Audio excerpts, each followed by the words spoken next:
Hello, everybody, and welcome to another episode of A Happy Moment. My name is Dan, and I'm glad to have you with me today. The best there is, the best there was, and the best there ever will be. No, I'm not talking about my podcast, but I am talking about the greatest wrestler of all time, that being Bret the Hitman Hart, which, if you're a avid listener of the show, then you probably would have guessed that. But Bret wrote an autobiography in 2006, My Real Life in the Cartoon World of Wrestling. It's a chronological look at Bret's life and career, and it's been quite a while since I did any kind of a book review on the show, so I thought I'd take a quick look at this one. It's a very good read. It's a hefty book, coming in at over 500 pages, but I blew through it like it was nothing. So, like I said, it's a chronological look at his life, starting when he's a little kid and going all the way up until it mostly just goes up until about 2003. He covers a little bit at the end, the last couple of years. But yeah, it's a great book. Bret was one of 12 kids, and oftentimes his family was poor, so that was not an easy time for them. His father was Stu Hart, a legendary shooter in the wrestling world and also a promoter. Um, he was a promoter of Stampede Wrestling up in Calgary for quite a while, and he was definitely a tough character. In the basement of the Hart family home, they had a room called the Dungeon. It's one of those places where you really wish the walls could talk because they'd have a heck of a lot of interesting stories to tell.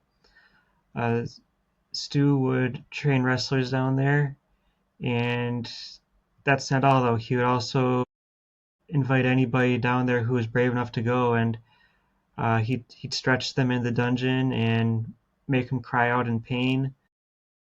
It's a interesting story in the book of a preacher coming to their house one time, and Stu taking him down into the dungeon and working him over. So yeah, he was a very hard nosed individual, and given the size of their family and the situation they were in, there was no shortage of issues going on. Family life wasn't always the best. There were a lot of disagreements and other things going on, but they they did the best they could. And unfortunately, later in the book, especially, we learn that some of Brett's siblings are kind of selfish, and that's sad. It's sad that they couldn't be just one big happy family. But one of the things about Bret is he's always come across to me as a pretty honest person. I know some people take issue with what he says, but uh, I feel like he's someone that speaks his mind, and he's truthful about it. And a lot of the stories that he tells, um, there's other people that can back it up. And we've heard like the Montreal Screwjob, for example, where Bret got screwed over at the 1997 Survivor Series by Vince McMahon and Shawn Michaels. Uh, Mostly Vince. He's the one that orchestrated it. But that's a story that we've heard. If you're a wrestling fan, you've heard time and time again. And just hearing even more details about it that I might not have heard before, just makes me believe Bret all the more and despise Vince even more. And I just like how overall Bret is. I believe he's very honest in this book. He doesn't try to hide anything. He's had his share of shortcomings throughout his career, and he's not afraid to talk about those. Uh, for example, he's kind of had a rocky relationship with his first wife, Julie. They were together for a long time, and it was very tumultuous. As a wrestler, you're on the road a lot. I think he said he was on the road like at least 300 days out of the year, maybe more. Um, probably more, probably more days than that he was away from home. So you're out on the road traveling, over 300 days a year. You don't see your family that often, and when you do talk to your wife, she's upset for various reasons, and that led Bret to kind of maybe make some ill-advised decisions. He's not shy about talking about how he slept around with a lot of different women, and the big reason for that is just basically trying to keep his sanity. I can't imagine what it would be like to travel that much and be away from your family. And then when you finally do get to see them, it's not very comforting at all. There's always that arguing that's going on. Uh, and he also mentions that he did that as kind of a way to avoid the vices of the other guys that he traveled with, his fellow wrestlers.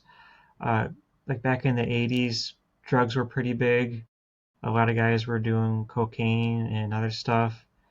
A lot of guys were on steroids, and Bret admits he did try those things too, but he didn't get into it as heavy as a lot of the other guys did.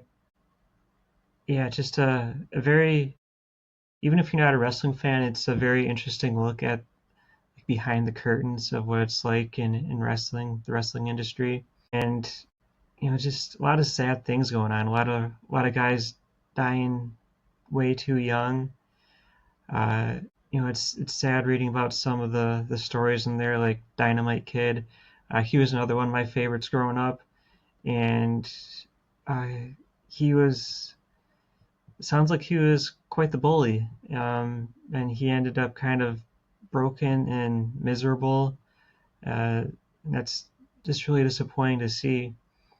Um, he was friends with Bret for a long time, and then he just was always really bitter, and it's a shame. And I mean, it's not all doom and gloom though. There's a lot of fun stories in there too. Uh, One of them that I really enjoyed was talking about his rivalry with Jerry the King Lawler. When Lawler came to the WWE, nobody liked him. He kind of had a bit of a ego about himself, I guess. And so I forget which event it was, but uh, Bret gets in the ring with Lawler and he puts him in the sharpshooter. This wasn't during a match. I think Bret had just fought someone else because Lawler was faking an injury and he was out there on crutches. So they're fighting in the ring afterwards. Bret gets Lawler in the sharpshooter and he's not letting go. And all the officials come out there to break it up and they get in the ring and they're trying to supposedly get Bret off of Lawler. But because nobody liked Lawler, what they were secretly doing was they were leaning into Bret, which caused him to apply more pressure on the sharpshooter. And Lawler was screaming in pain for real because these guys are all making Bret put a lot of pressure on the hold, and just funny reading stuff like that. Um, or during the excellent 10-man main event of Calgary Stampede, that was a really fun match. Afterwards, if you've watched the match, the entire Hart family comes in the ring to celebrate. And Bret says there's this little kid in there that he doesn't recognize, and he says, "Who are you?" And the little kid says, "Oh, I pretended to be a member of the family so they'd let me in."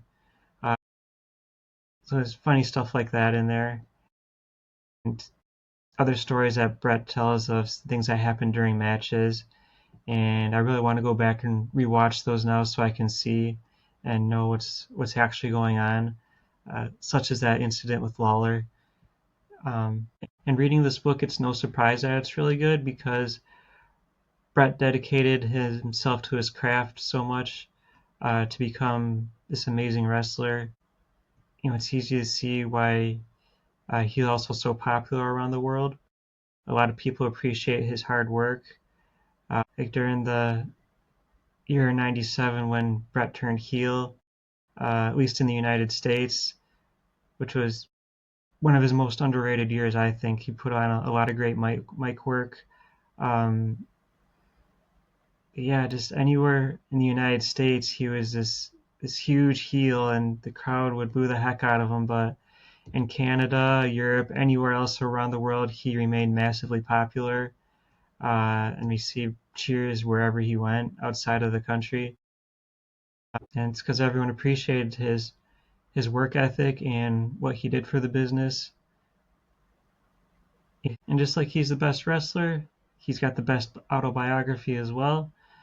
Uh, like I said, just a combination of his honesty, his insight into the business, and the stories that he tells. Um, yeah, it's a lot of good stuff. I would, even if you're not a wrestling fan, I would recommend this. I could probably go on and on talking about how much I like the book, but I don't want to repeat myself too much. So I'll just leave it at that and say check it out. I think you'll be glad you did. Anyway, that's all I've got today. Thank you for tuning in.